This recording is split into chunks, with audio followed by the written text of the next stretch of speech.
Hi అండి. Welcome to Kalpana's kitchen. ఏంటి రోజు బాదం పప్పులు నానబెట్టుకొని తింటే ఆరోగ్యానికి మంచిదని నానబెట్టాను అనుకుంటున్నారా? అలా అయితే మీరు పప్పులో కాలేసినట్టేనండి. మామూలు పప్పులో కాదు, బాదం పప్పులో. మనము ఈ ఎండల్ని తట్టుకోవాలంటే రోజు మనము మిరిండాలు మాజాలు తాగేసుకొని మన ఆరోగ్యాన్ని పాడు చేసేసుకుంటూ ఉంటాం కదా. అలా కాకుండా ఇంట్లోనే చల్లటి బాదం పాలు తయారు చేసుకొని హ్యాపీగా చిల్ అవ్వడానికి ముందుగానే బాదం ప్రీమిక్స్ పౌడర్ని ఇంట్లోనే తయారు చేసుకునేలాగా చూపించిపోతున్నానండి. దానికోసం ముందుగా మనం ఒక 5 గంటల పాటు బాదం పప్పులు నానబెట్టేసుకొని పొట్టు మొత్తం తీసేసి సన్నని సెగ మీద ఒక 5-6 నిమిషాల పాటు వేయించాలి. తర్వాత వాటిని ఒక బౌల్లో తీసేసుకొని తర్వాత ఒక స్పూను పిస్తా పప్పులు, అలాగే బాదం పప్పులు, అలాగే కొన్ని జీడిపప్పులు కూడా మళ్ళీ ఫ్రై చేసేసుకొని చిన్న ముక్కలుగా కట్ చేసుకొని పెట్టేసుకోవాలి. మనం ముందుగా ఫ్రై చేసి పెట్టుకున్న బాదం పప్పులు చల్లారిపోయినాయి కదా, వాటిల్లోకి నాకు ఇక్కడ 1 కప్పు బాదం పప్పుల వరకు అయినాయి అనమాట, ఫ్రై అయినవి. సో వాటికి నేను ఇక్కడ 1 కప్పు వరకు పటికి బెల్లం పౌడర్ని వేస్తున్నాను అనమాట. మీరు కావాలనుకుంటే నార్మల్ షుగర్ కూడా వేసుకోవచ్చు. ఈ తీపి అయితే పిల్లలకి చాలా మైల్డ్గా ఉంటుంది, సరిపోతుందని నేను 1 కప్పే వేశాను. మీరు కాస్త తీపి ఎక్కువ తినేవాళ్ళైతే హ్యాపీగా 2 కప్పులు పంచదార కానీ పటికి బెల్లాన్ని కానీ వేసుకోవచ్చు అనమాట. దాంట్లోకి మీరు ఒక 4-5 ఇలాచీలు వేసేసుకొని మిక్సీ చేసుకోవచ్చు. లేదు మీ దగ్గర ఇలాచీ పౌడర్ ఉంది అంటే ఇలాచీ పౌడర్ని కూడా వేసుకొని మిక్సీ చేసుకోవచ్చు. అలాగే దీంట్లోకి 1 స్పూన్ వరకు పసుపు కూడా వేసుకోవాలి. పసుపు కలిపిన పాలు ఆరోగ్యానికి మంచిదే కదా.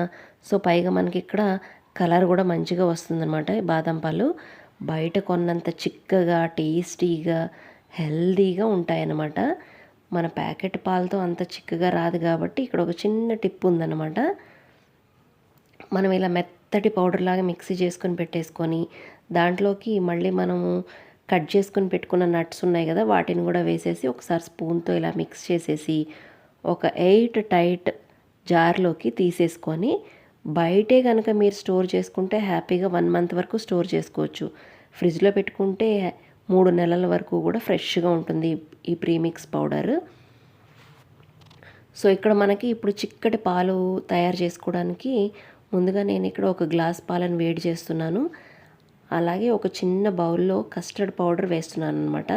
నేను ఇక్కడ మ్యాంగో ఫ్లేవర్ తీసుకున్నాను. మీరు వెనీలా ఫ్లేవర్ కానీ ఏ ఫ్లేవర్ కావాలంటే అది తీసుకోవచ్చు. మెయిన్గా మనకి ఇక్కడ కస్టర్డ్ పౌడర్ వేయడం వల్లనే ఈ పాలు బయట కొన్నట్టుగా చిక్కగా వస్తాయన్నమాట. అలాగే ఉండలు లేకుండా బాగా కలిపేసుకొని మీరు పాలతో అయినా కలుపుకోవచ్చు, వాటర్తో అయినా కలుపుకోవచ్చు. నేను ఇక్కడ వాటర్ పోసి కలిపాను. అలాగే మనం తయారు చేసి పెట్టుకున్న బాదం పౌడర్ని ఒక 2 స్పూన్లు కూడా దీంట్లోనే వేసేసి బాగా ఉండలు లేకుండా ఇంకొకసారి కలిపేసుకొని పాలల్లో వేసే ముందు కూడా ఇంకొకసారి కలుపుకొని వేసుకోవాలన్నమాట. అడుగు నుండిపోతుంది లేదంటే మన పౌడర్ మొత్తం. సో ఇలాగా పాలల్లో వేసేసిన తర్వాత వెంటనే కలిపేసుకోవాలి, లేదంటే మనం వేసింది కస్టర్డ్ పౌడర్ కాబట్టి తొందరగా ఉండకట్టేస్తుంది.